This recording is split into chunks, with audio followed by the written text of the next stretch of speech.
국민TV 광주지역협의회가 주관하는 5.18 민주운동 특별생방송 마지막 4부 초대 손님은 이재의 선생님입니다. 80년 5월 광주항쟁의 생생한 과정을 담은 책, 많은 분들이 아마 읽으셨을 거라고 보이고요. 아직 안 읽은 분이 있으시다면 이번 기회에 꼭 읽어보셨으면 좋겠습니다. 죽음을 넘어, 시대의 어둠을 넘어라는 책입니다. 89년도에 대학에 입학했던 저는 이 책을 통해서 제가 잘못 알고 있었던 제 보수적인 아버지로부터 어려서부터 들었던 광주에 대한 진실을 이 책을 통해서 처음 알게 됐고, 그래서 제가 우리나라 근현대사에 대해서 새로운 시각을 갖게 된 정말 좋은 책입니다. 이 책의 공동 저자이신 이재의 선생님이 이번에 새로운 책을 내주셨습니다. 전두환의 거짓 주장을 담은 회고록을 역사적 실존 인물인 안병화 치안감의 일대기로 명백히 반박하는 책입니다. 최근 아주 큰 화제가 되고 있죠. 안병화 평전이 화제가 되고 있는데요. 오늘은 이 책을 저술한 이재의 선생님을 4부의 초대 손님으로 모셨습니다. 어서 오십시오. 네, 선생님. 안녕하세요. 선생님 저하고 뵌 적 있지 않나요? 인상이 굉장히 낯익었어. 저도 인상이 있습니다. 굉장히 반갑습니다. 저는 개인적으로 선생님에 대해서 이제 얼마 전에 김현정의 뉴스쇼에도 이제 출연하셔서 이제 하신 말씀도 읽고 보고만 했는데, 먼저 그래도 또 선생님 또 잘 모르시는 또 분이 계실 수도 있어서 요 카메라 또 말씀드리지만 선생님의 전용 카메라입니다. 거길 보시고 시청자분들에게 본인 소개 좀 간략하게 좀 해주시죠. 저는 1980년도에 전남대학교 경제학과 3학년 학생이었습니다. 군대를 갔다 와가지고 군 생활을 막 마쳤었죠. 79년도에 군 생활을 마쳤었고, 그래서 80년 초반기가 여러 가지로 우리 사회에서 민주화의 물결이 이렇게 용솟음치던 그런 시기였거든요. 그때 학교를 다니면서 사실 저는 개인적으로 이제 되게 군대 갔다 오면은 공부도 하고 이제 취업 준비도 하고 그래야 할 때지 않습니까? 그래서 그럴 준비를 하고 있었는데, 워낙이 학교 상황이 이렇게 민주화에 대한 요구들이 뜨겁고, 그래서 총학생회에서 만든 비밀 기획실이라는 것이 있었습니다. 그때 그 비밀 기획실에 이제 참여를 하게 되었고, 거기서 이제 유인물도 만들고 대학의 소리라는 유인물도 만들고 그러면서 5.18을 이렇게 맡게 됩니다. 그래서 그 5.18 그래서 다른 이제 총학생회 지도부들이 전부 그때는 다 미리 알고 자리를 피신을 했었는데, 저는 뭐 군대도 막 갔다 온 사람이고 그러니까 설마 나까지 잡으러 오겠어, 그런 생각 속에서 현장에 남아 있었습니다. 그래서 쭉 5.18이 진행되는 과정을 처음부터 같이 참여를 해서 쭉 지켜보았고, 그리고 이제 5월 22일 날 계엄군이 5월 21일 날 물러나고 난 뒤에 5월 22일 날 한 10시경에 아침 10시경에 도청회를 들어가 가지고 거기서 1박 2일로 하룻밤을 거기서 잤습니다. 그러면서 이제 도청 내에 상황도 지켜보았고, 그리고 이제 참 부끄러운 이야기입니다만은 그 다음 23일 이때 나와가지고 24일 날 가족들의 그 요구도 있고 강요죠, 말하자면. 그때 저는 뭐 여기 있으려고 했었는데 어쩔 수 없이 이제 광주를 뜨게 되었습니다. 그래서 굉장히 죄책감도 많이 느꼈고, 그러다가 이제 서울에 있다가 광주가 사강왕이 끝난 것을 보고 기회가 되면은 내가 꼭 이 기록을 좀 남기고 싶다는 생각을 가지고 있었는데, 85년도에 전남 민주주의 청년 협의회라는 것이 만들어지면서 그쪽에서 저보러 이런 것을 한번 집필해 보면 어떻겠느냐고 제안이 들어와서 책을 쓰게 됐습니다. 그래서 죽음을 넘어 시대의 어둠을 넘어라는 책을 그분들이 이제 많이 자료들을, 여러 사람들이 모아놓은 자료를 저한테 넘겨줘가지고 책을 쓰게 됐었죠. 전두환 정권 하에서 나온 책이죠. 그래서 그 뒤로는 이제 그 책을 쓰고는 이 책은 아시다시피 이제 황석영 작가 이름으로 나오게 됐거든요. 그래서 네네. 그래서 그 뒤로는 뭐 저하고는 무관한 줄 알고 살았고, 뭐 평생 이 책하고는 나는 이제 무관하게 살 사람이다 이렇게 생각을 했었는데, 2017년도에 다시 이 책을 쓰게 됐습니다. 워낙이 왜곡이 심하고 그러다 보니까 개정판을 내신 거죠. 개정판을 예. 다시 쓰게 예. 됐던 것입니다. 예. 본인 소개를 조금 해달라고 했는데 일대기를 말씀하셔가지고 죄송합니다. 아닙니다. 네. 굉장히 잘 정리를 해주셔갖고 아마 앞으로 이어지는 이야기에 대해서 아마 시청자분들이 더 많이 잘 이해하실 것 같아요. 그런 상황에서 최근에 이제 안병화 평전을 출간을 하셨어요. 그래서 먼저 이제 이 책의 주인공이신 안병화 치안감님에 대해서 좀 얘기해야 될 것 같은데, 안병화 치안감님이 어떤 분이셨지요? 예. 전남도 경찰국장이었었죠. 당시에? 예. 전라남도 굉장히 높은 자리죠, 경찰국장이었는데, 그게.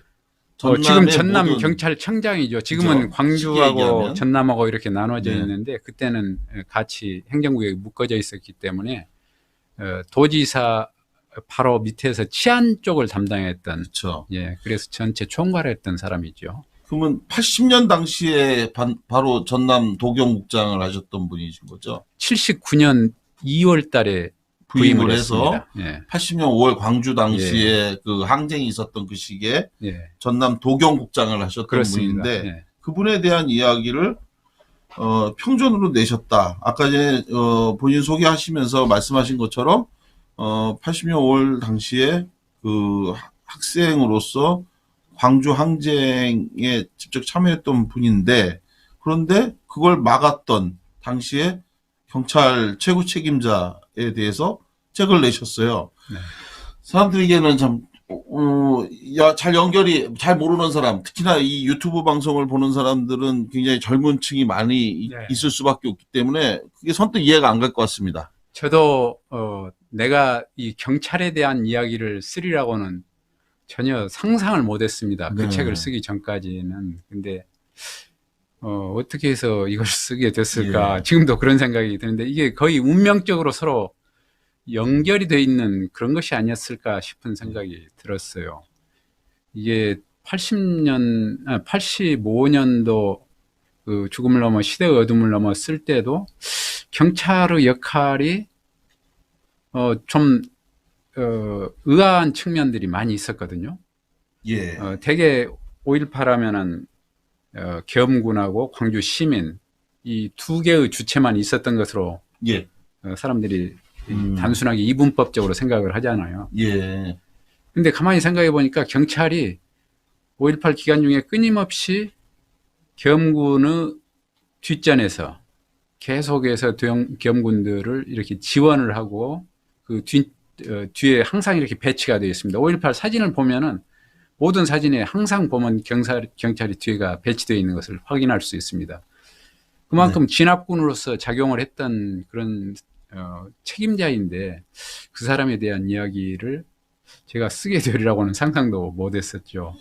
안병화 치안감님에 대해서 사실은 이제 우리 이재희 선생님께서 책으로 내시게 된 거에는 피해자는 우리 시민만 있다라고 하는 게 저도 그렇고 모든 사람들, 또 우리 이재희 선생님, 저자이신 이재희 선생님조차도 사실은 그 사실을 알기 전까지 모르셨다고 하는데, 안병화 치안감이 시민에게 총을 쏠 수는 없다라고 하는, 그래서 당시에 80년 5월 광주에서 전두환 그 신군부 세력이 광주 시민을 학살하려고 하는 것에 대해서 사실은 맞서서 싸웠던 그런 분이신 거죠. 그렇습니다. 예, 그런 사실에 대해서 처음 어떻게 알게 되신 거예요?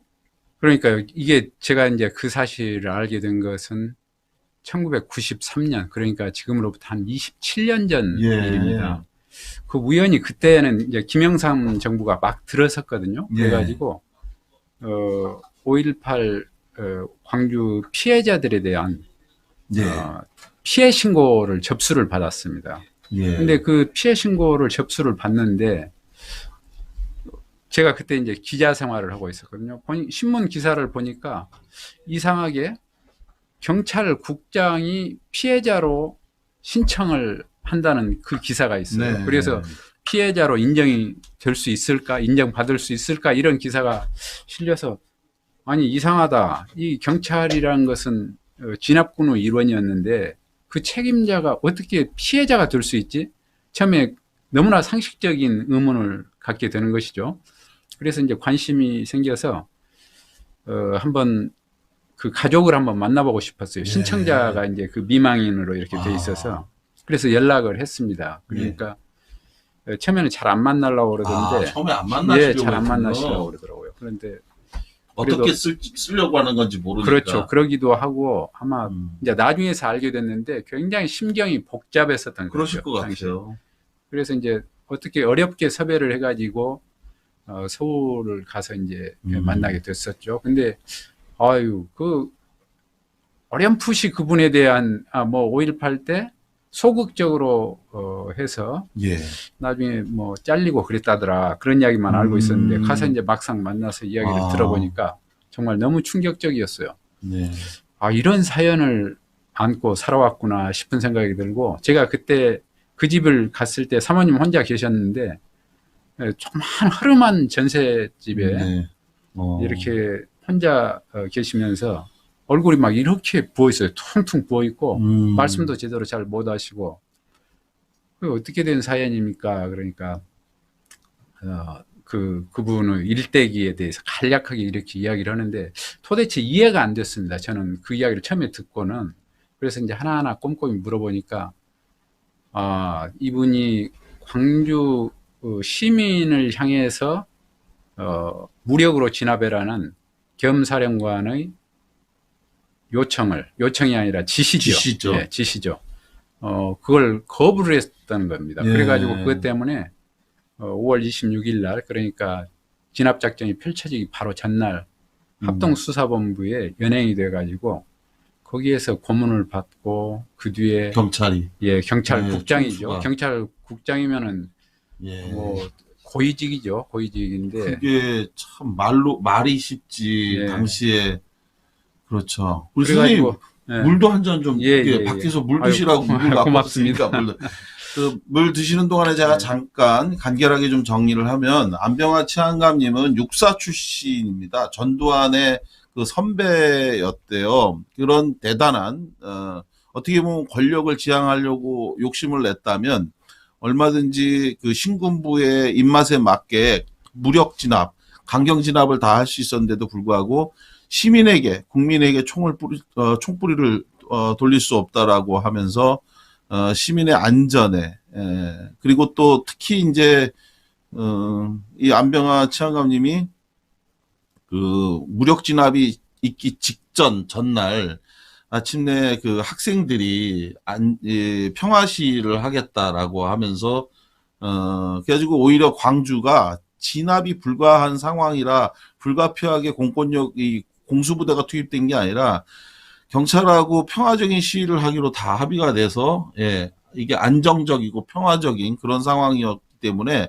12일 만인가 집에 이렇게 들어와서 굉장히 화난 표정으로 이제 잠도 잘 수 있겠다 해서 경찰들도 돌려보낼 정도로 그런 평화적인 상황이었는데 갑자기 신군부가 경찰의 치안이 무너진 상황이다. 그래서 불가피하게 이 공수부대 군인이 투입될 수밖에 없었다. 이런 억지 주장을 내세우면서 그러면서 광주에 마치 그 피해 군인들이 투입된 것이 마치 안병화 치안감의 무능 때문에 이런 것처럼 왜곡하고 조작하고 그런 사실이 있었던 거죠. 그렇습니다. 그렇습니다. 정확하게 그런 이야기입니다. 그런 부분과 관련해서 이 진실이 무엇인지를 담은 책이 바로 이 안병화 평전인데요. 뭐 자막으로도 나간다고는 했는데 제가 그 책을 지금 이렇게 가지고 있습니다. 이 책입니다. 이 책에서 굉장히 중요한 이야기들이 많이 담겨져 있는데 특히 그 중에 한 가지만 좀 얘기하면 전두환이는 그 광주 항쟁 기간 동안에 자기는 광주를 온 적이 없다라고 지금까지 지속적으로 주장하고 있는 거죠. 그렇습니다. 그러나 안병화 치안감님은 그와 다른 주장을 하고 있는데 어떤 내용인가요? 그러니까 이제 그 사모님이 저한테 해주신 예. 말씀이었는데 이번에 이제 책을 쓰면서 했던 말씀인데 아마 5월 초쯤인 것 같다고 그래요. 이분이 정확하게 기억은 없습니다. 날짜를 특정하지는 못하는데 예. 이 광주에를 와가지고 그러니까 남편이 그 사모님한테 했던 이야기죠. 예. 와가지고 전두환 씨가 저기 한번 만났으면 좋겠다. 서울에 오시면은 저를 한번 만났으면 좋겠습니다. 이런 식으로 선배님 한번 만났으면 좋겠습니다 하고 이렇게 개인적으로 제안을 하더라는 겁니다. 네. 근데 좀 느낌이 좀 이상하다. 그런데 뭐 안 가겠다. 이런 식으로 해가지고 안 가버렸다는 겁니다. 근데 어느 정도 책에는 이제 그런 내용만 쓰여져 있는데 그 뒤에 제가 엊그저께 다시 그 사모님한테 들은 이야기인데 아마 그때 비행기를 타고 왔던 모양입니다. 헬기를 타고 왔었던 모양이에요. 전두환 씨가. 예. 그런데 광주 비행장에서 이렇게 다시 돌아가려고 대기를 하고 있는데 아마 무슨 일 때문에 약간 안병화 국장이 늦게 거기에 도착했었던 모양입니다. 이제 보내드리려고 예. 인사하려고 이렇게 나갔는데 그때까지 기다리고 있더라는 겁니다. 누가요? 전두환 씨가요. 비행기를 대기시켜놓고 갈 그때. 시간이 조금 오버가 됐는데 그때 예. 명확히 본 거네요, 그러면. 그렇죠. 그러니까 그만큼 착각할 가능성도 전혀 예, 없고. 착각은 물론 아니겠으려니와 문제는 그만큼 그쪽에서 꼭 이 양반을 만나서 예. 안병화 국장을 만나서 할 이야기가 있었다는 것이죠. 예. 그냥 우연히 지나가는 투라고 서울 한번 오십시오 이 이야기가 아니고 예. 그래서 굉장히 중요한 또 발언을 목격 해주시더라고요. 예. 거죠. 그쵸. 그때 당시만 해도 자기 육사 선배잖아요. 그죠? 그렇습니다. 예. 육사 선배인 안병화 치안감이 자기 편이라고 생각을 했겠죠. 그러니까 그래서- 이제 그 대목에 대해서 아직은 우리가 판단하기가 좀 예. 어려운데요. 자기 편이라고 생각했을 수도 있고 왜 뭐 때문에 보자고 했을까 하는 여러 가지 추론을 해볼 수가 있습니다. 당시 상황으로 우리가 이렇게 놓고 볼 때 일단은 5월 초면은 전두환 씨 같은 경우는 이제 1996년도 검찰이 기소를 했지 않습니까? 네. 그 공소장에 보면은 5월 초에 이미 저기 시국 수습 대책이라는 것을 이렇게 만들어 가지고 보안사령부의 참모들을 통해서 정보처장 권정달 씨를 통해 가지고 시국 수습 대책안이라는 것을 만들었다는 겁니다. 그 내용이 세 가지인데 하나는 국회 해산, 두 번째는 비상계엄 전국 확대, 세 번째는 비상기구 설치. 네. 이 세 가지인데 이 세 가지 안을 이미 만들고 있었던 그 타이밍입니다. 그 타이밍에 그러니까 이미 5.17 비상계엄 확대를 하려고 준비를 하고 있었던 것이죠. 그 타이밍에 광주로 왔었던 것이죠. 그래서 광주를 어느 정도 타겟화, 이 표적으로 이렇게 삼으려고 하는데 전두환 회고록에 보면 그 이야기가 나옵니다만은 이것은 경찰의 협조가 없이는 불가능하다는 겁니다. 모든 이 진압이나 이런 것들은. 왜냐하면 그렇죠. 경찰이 정보망이 워낙에 넓기 때문에. 맞습니다. 그래서 그런 협조를 얻기 위해서 일정하게 이렇게 타진해 보려는 그런 의도 아니었을까 그런 생각을 추론을 해볼 수가 있습니다. 지금. 이게 또 전문가이신 또 이재희 선생님께서 말씀하시니까 근데 비전문가인 제 관점에서 볼 땐 전두환이가 그런 걸 직접 확인할 만큼 그때 당시에 그렇게 친절할 것 같지는 않고 아마도 이제 뭐 그러지 않았을까 싶고요. 전두환이가 지금 근데 아까 전에 우리 이재희 선생님도 또 아까 그 앞전에 선생님도 그런데 저는 전두환한테 아주 작은 경어도 저는 못 쓰겠어요. 어떻게 저도 굉장히 네. 인내심을 가지고 그 말을 붙입니다. 지금 아무래도 공적으로 나가는 방송이라. 아니요. 공적인 방송 아닙니다. 예, 정의를 바로 세우는 방송입니다. 그래서 저는 전두환이를 사람 취급하는 것 자체가 사람에 대한 모욕이다. 왜냐하면 전두환이가 반성하는 사람이라면 그렇죠. 그러면 저희가 인격적으로 그 사람에 대해서 이렇게 모욕적이고 모멸을 할 일은 아니겠죠. 그러나 전두환은 회고록에서 계엄군의 집단 발표는 여전히 정당방위라고 주장하고 있는데 그렇습니다. 이런 사람을 우리가 같은 대화 파트너니 뭐 이런 걸로 삼는 것 자체가 오히려 저희가 잘못되지 않았나 생각하는데 정당방위 이 주장에 대해서 어떻게 생각하세요? 그러니까 이건 정말 그 하늘이 웃고 땅이 웃을 일인데 네. 이 엄청난 5월 21일 날 도청 앞에서 수십만 명이 보는 앞에서 적어도 현재까지 밝혀진 바로는 한 54명이 현장에서 그날만. 즉사를 했다는 예. 거거든요. 수백 명이 한 500명 이상이 현장에서 부상을 입었습니다. 그리고 그 총격이 사격이 한 3시간에 걸쳐서 지속적으로 조준 사격으로 고층 건물에서 땅땅 이렇게 맞추면 정확하게 사람이 맞았단 말이죠. 그렇게 해서 피해를 입었는데 이게 정당 방위일 것이냐 이런 것 하고 그다음에 그날 저녁부터 외곽이 봉쇄가 됐거든요. 이제 계엄군이 이제 물러났어요. 도저히 광주 시내를 더 지킬 수가 없다 해가지고 네. 공수부대가 철수를 한단 말입니다. 예. 5월 21일 날 오후 4시에. 네. 그런데 철수를 하면서 엄청나게 그 시민군들이 이제 그때는 시민들이 무장을 하게 되죠.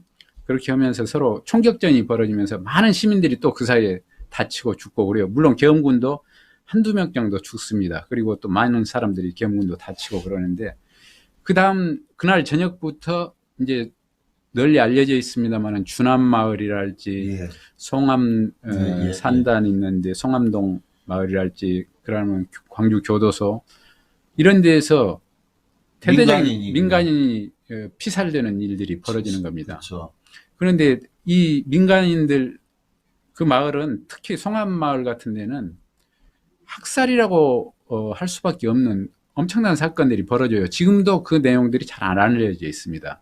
제대로 밝혀지지 제대로 못한 밝혀져 거죠. 있지 않고 거기 자기들이 군인들끼리 이렇게 5월 24일 날 서로 오인 사격으로 잘못 알고 이렇게 서로 군인은 움직이는 부대를 쏴버린 거죠. 계엄군끼리 야간에 예. 서로 오인해 갖고 야간이 아니고 주간입니다. 주간이었군요. 오후 2시에. 예. 이 대낮에 그런 얼척없는 일들이 얼토당토하는 일이 벌어지는데 주간에 어떻게 오인을 해서 그러니까요. 사격을 할 수 있죠? 부대가 한 트럭이 70대가 가고 앞에 그 장갑차가 가고 그런데 그 장갑차에다 대고 무반동총으로 쏴버린 거예요. 매복에 있던 그 상부대에 있었던 보병학교 교도대 병력이 그러니까 네. 그걸 봐는 사람들이 다 똑같이 증언을 하는데 트럭이 이렇게 그 장갑차가 들썩하고 이렇게 땅에서 떠가지고 예. 그다음에 톡 가랑지더라는 겁니다. 그러면서 그 속에 있는 사람들이 다 몰살을 당해버리는 거죠.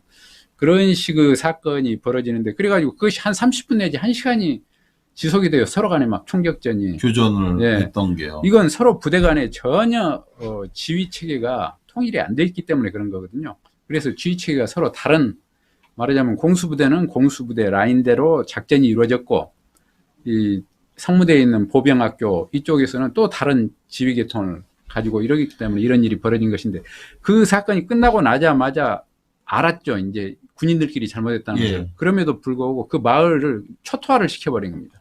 그래가지고 마을 사람 청년을 3명을 끌어다가 그 자리에서 총살을 시켜버린 거예요. 그 이야기의 더 끔찍한 진실이 뭐냐면 바로 그 방식이 과거 일제 시기에 그 했던 일본 놈들의 만행과 똑같은 거라는 겁니다.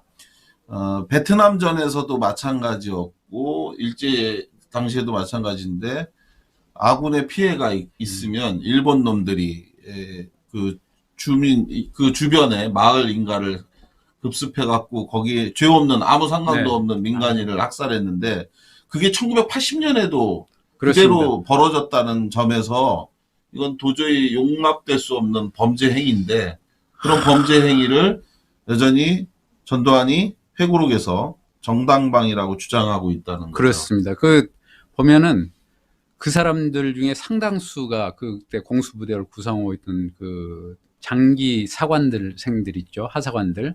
네. 이런 사람들 상당수가 베트남전에 불과 몇 년 전에 그러니까 참전을 했어요. 짧게는 5년, 그러면 10년. 베트남에서 똑같은 했던 일을 그대로 여기 와서 광주에 와서 했던 겁니다. 맞습니다. 제가 2016년도에 10일간 명진 스님을 모시고 베트남에 직접 가서 베트남의 피해자분들을 만나서 그분들의 사연을 오마이뉴스에 연재해서 제가 글을 쓰기도 했는데, 당시 현지에 가서 들은 그 피해 사례가 너무 끔찍하고 했는데, 그 끔찍했던 비극이 80년에 그대로 다시 또 있었다는 거. 이 사실은 단순히 국민에게 총을 돌린 것만이 문제가 아니고, 자기네들끼리 있었던 5인 사격으로 인한 피해 화풀이를 아무 죄도 없는 마을에 가서 보복 자국민을 보복할 것도 없는데 보복을 한, 이건 정말 다시 오늘 들어봐도 정말 소름이 끼치고 화가 나는데요. 이런 전두환이가, 그걸 갖다가 정당방위라고 하니까 더 화가 나는 거죠. 그러니까요. 그런데 그런 전두환이가 더 화나는 짓을 계속 반복하면서 가서는 골프 치고 할 거 다 하고, 그리고 광주에 와서 재판받을 땐 바보처럼 행동하면서 졸기도 하면서 정말 국민을 우롱하고 광주를 다시 한번 모욕하고 있어요. 정말 이런 사람에게 반성, 이게 기대 가능할까요? 글쎄요. 그건 이제 그 사람은 몫이니까. 그런데 저는 이제 전두환 거기도 그렇지만은 그 사람 주변에 있는 그 참모들이었다는 사람들, 뭐 네. 호화평이나 허삼수, 허문도 막 이런 장세동, 사람들 뭐 이런. 지금도 보면은 어떻게 그렇게 똑같을까? DNA가 그런 사람들은 다 똑같은 것 같아요. 그래서 정말로 아주 저런 사람들이 똑같은 사람들끼리 모여서 우리나라에서 참 없어져야 할 그런 존재들이 있었구나 싶은 생각이 듭니다. 그게 똑같은 것도 있겠지만 여전히 저희가 40년 전에 그때 그걸 화답하지 못하고 있다. 그리고 그렇게 해서 세월이 지나 어느덧 청년을 지나 장년층인 만 40이 된 올해인데요. 정말 부끄럽네요. 저도 오늘 다시 한번 우리 이재희 선생님을 모시고 말씀 들으면서 우리가 두 가지는 해야 될 것 같아요. 하나는 잊지 말아야 될 것. 네. 잊지 말아야 되는데 그게 두 가지 의미에서 잊지 말아야 될 것 같습니다. 전두환에 대해서 우리가 그 전두환으로 상징되는 그들에 대한 분노, 그리고 그들에 대한 단호한 응징, 이것은 시간이 지나도 반드시 해야 되겠죠. 우리가 부관 참시라고 하는 게 있었어요. 예, 비록 그가 죽었어도 세월이 지나 진실이 밝혀지면 다시 묘를 파서 다시 참하는, 예, 그러한 것이 있었는데 40년 세월이 지났고 여전히 전두환은 부관 참시의 대상이 아니라 실존하는 인물. 예, 실존하는 건데 저희가 반드시 그의 생전에 반드시 그에 상응하는 처벌을 우리가 하도록 해야 된다는 거. 그리고 또 하나는 잊지 말아야 될 건 바로 안병화 치안강님 같은 분들, 네. 그리고 광주에 남았던 그때 그분들, 그리고 또 광주의 정신, 이런 것들에 대해서 저희가 정말 잊지 말아야 될 것 같은데요. 그런 측면에서 마지막으로 이재 선생님, 국민에게 드리고 싶은 말씀 한마디 해주시죠. 네, 저기 뭐 여러 가지 진실을 알리는 여러 가지 내용이 있습니다만은 제가 이번에 안병화 평전을 이렇게 쓰게 된 것은 바로 그 문제에 대해서 80년 당시에 광주에서 어떤 일이 있었는가를 가장 어떤 컨텐츠보다 어떤 내용보다도 설득력 있게 보여주는 것이 안병화의 행적인 것 같습니다. 이분이 당시에 경찰 책임자로서 이 지역을 치안 질서를 유지하는 책임자였잖아요. 그러니까 진압의 책임자였는데 사실상 이분이 어떻게 해서 진압을 그런 식으로 총을 쏘면서 해라는 걸 거부를 했었는가 하는 속내를 이렇게 들여다보면은 뭐 구구절절한 설명이 필요 없을 것 같습니다. 이 네. 이야기 속에서 그렇죠. 정말 경찰이 이런 생각을 할 정도였으면 오직 했을까 하는 생각이 그대로 아마 느껴질 겁니다. 그 계엄군들이 경찰을 막 두드러 패고 그래도 절대 이 양반은 반발하지 말고 학생들 이렇게 다치지 말게 해라 이런 이야기를 예. 누차 지시를 하고 반복을 하고 이러거든요. 그런 것들 그리고 마지막에는 대통령 앞에서 계엄사령관이 당신이 무장을 해서 경찰이 앞장서서 도청을 접수를 해라 이런 이야기를 하는데 어떻게 그럴 수가 있겠습니까? 저는 그 일은 못 하겠습니다 하고 당당하게 이야기를 해버린단 말이죠. 그러니까 이제 그런 결심을 하기까지는 오죽했겠습니까? 자기 자신은 물론이려니와 가족들도 엄청난 피해를 입을 것이라는 것을 예상을 했죠. 그런데 거의 각오를 했던 겁니다, 이분은. 그래서 이분이 뭐 5.18을 영웅이라고 할 수는 없죠. 이분이 막 기업군하고 막 총을 들고 싸우거나 이런 사람 아니니까 영웅이라고 할 수는 없지만 의인은 분명한 것 같아요. 예. 5.18의 의인. 예. 우리가 잊지 말고 기억을 해야 할 네. 의로운 사람이죠. 네. 맞습니다. 오늘 국민TV 광주지역협의회가 주관하는 5.18 민주화운동 특별생방송 마지막 4부 초대 손님이었던 우리 이재희 선생님, 그리고 이재희 선생님이 이렇게 여러분들에게 오늘 소개해드린 것처럼 안병화라고 하는 당시 도경국장님 치안감의 일대기로 이 진실을 다시 한번 또 그날의 진실을 담았는데요. 이 책을 꼭 좀 읽어봐 주셨으면 좋겠습니다. 안병화 평전에 경찰은 시민을 향해 총을 겨눌 수 없다라고 하는 이 어떻게 보면 단순하고 어떻게 보면 너무나 당연한 이야기인데 이거를 지키기가 그렇게 힘들었습니다. 그리고 그것을 지키기 위해서 우리가 몰랐지만 너무 많은 시간 동안에 너무 많은 사람들의 희생이 있었고 그리고 남편을 잃고 그렇게 얼굴이 많이 상한 상태에서 피해자이면서도 피해자라는 주장을 차마 할 수 없었다는 것. 그것 또한 정말 얼마나 가슴 아픈 이야기겠습니까? 그리고 가서 고문을 받고도 집에 들어올 때 그 티를 내지 않기 위해서 들어왔다고 하는 가장으로서 아버지로서 남편으로서의 안병화 치안감의 모습. 그것 또한 역시 우리가 기억해야 될 또 다른 80년 5월인 것 같습니다. 그런 것들을 지키기 위해서 싸워오시고 그것을 기록해 주시기 위해 노력해 주신 우리 이재희 선생님 다시 한번 감사드리고요. 네. 예, 또 뵙겠습니다. 예. 오늘 광주에서 진행된 5.18 민주화운동 특별생방송은 여기까지 하겠습니다. 고맙습니다. 감사합니다.